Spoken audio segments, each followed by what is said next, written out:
Malaysia's MSMEs grew by 5.8% year-on-year in 2024 and contributed 39.5% of GDP, employing 48.7% of the workforce.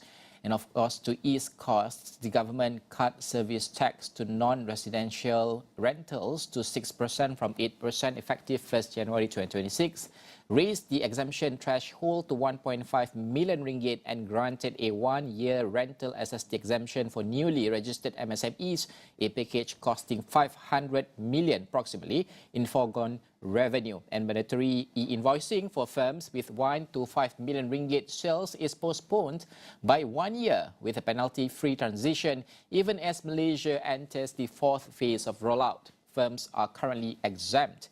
Meanwhile, EPF for non-Malaysian employees is mandatory at 2% plus 2% from October 2025, and the multi-tier levy mechanism MTLM kicks in 2026 to reduce foreign worker reliance to 10% by 2030.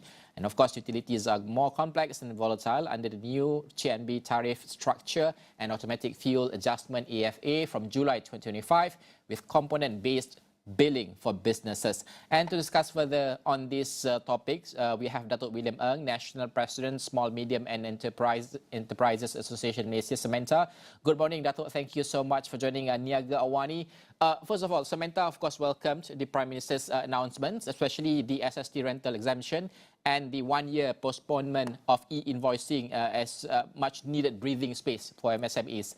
But you've also, stressed that postponement doesn't mean the problem goes away. From your conversations on the ground, do SMEs genuinely, see this as a time to prepare, or is it there is a risk they are simply delaying tough adjustments?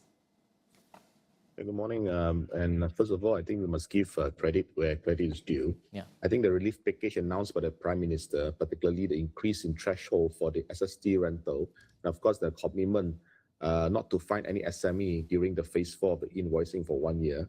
I think this all shows that the government is listening to the SMEs, is listening to the ground. So in that sense, I thank the Prime Minister for these announcements. But my fear is that many SMEs may think that, since the government is relaxing, so we should also be relaxed. I think that's very dangerous because these are, in my mind, temporary reliefs and not permanent ones. We have entered what I call the compliance economy, not just in Malaysia, but I think governments all over the world are imposing more regulatory requirements and forcing businesses to step up and incorporate more steps in their business. Like now, if you receive money from overseas as a business, you now have to prove that this money are legit and not from some illegal source. So there are now many rules: ESG, stamp duties, labor standards, OSHA, PDPA, anti-bribery, and so on. I think it's a kind of compliance that is directly driving up costs and burden for our SMEs. But then we really have no choice because the world has become more interconnected. Supply chains have become more interconnected, and these new rules are needed for this interconnectivity to happen. So whether you like it or not, I think we'll see more rules, more compliance requirements, whether it is local or overseas. So my message to business owners, to SMEs is really, regardless of this relaxation given by the Prime Minister and the government, the message is really to change faster. Because I think, like it or not, I think we need to digitalize our accounting, we need to automate our business, and we should not blame the government. Because if we don't change now, we lock out of the global supply chain.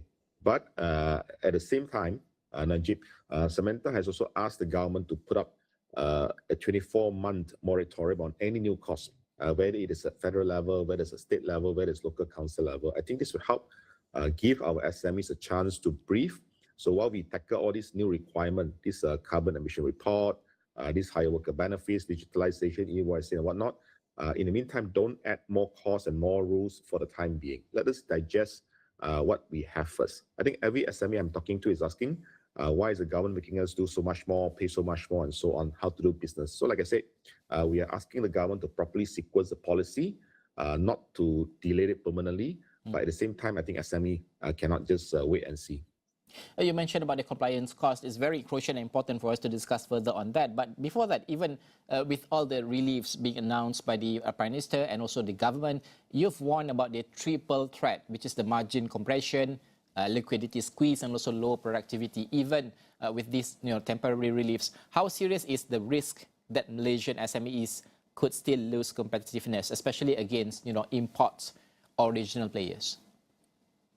I think the triple threat for our SMEs, like you have correctly said, is the margin compression, the liquidity squeeze, and also the stagnant productivity. And coincidentally, all these three are structural in nature. So it's not something that we can change overnight. Our own Samantha Ipsos survey showed that 70% of our SMEs operate with less than 6 months of cash reserves. So our SMEs have become very fragile financially. Our productivity has gone up a little bit year on year, a couple of percentage every year.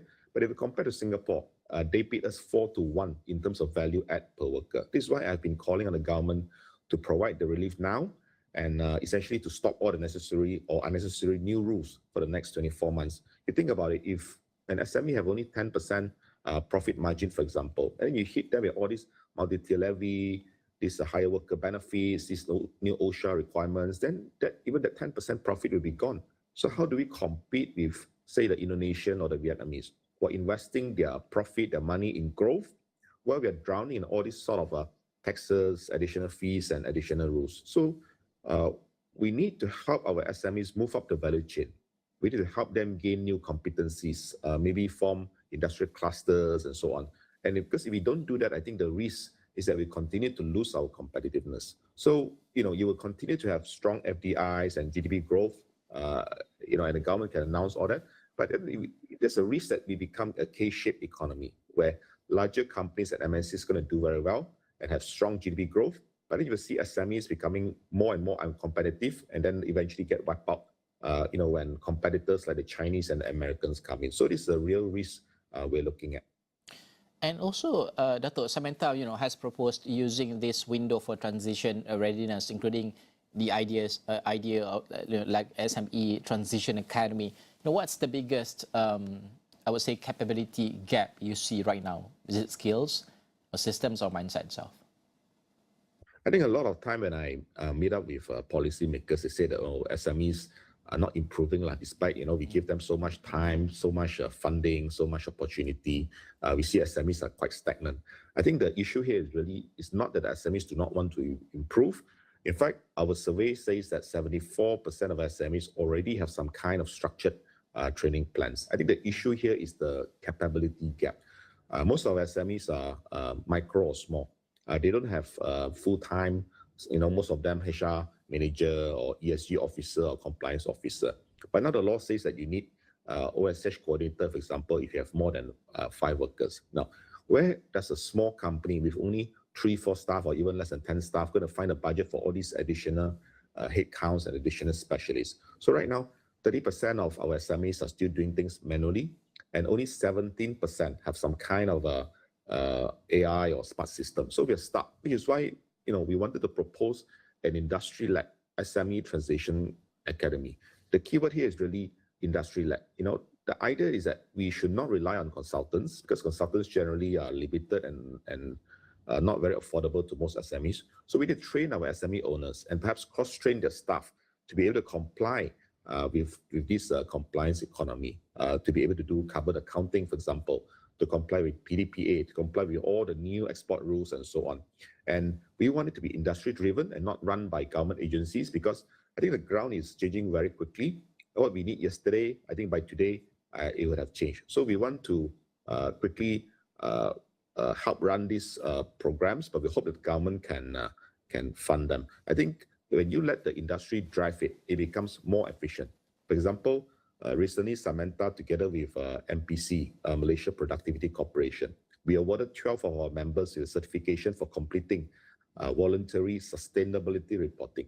So instead of spending, say, about 50,000 ringgit and months on the report, our own sustainability working group on the ground help our members to do these reports with AI.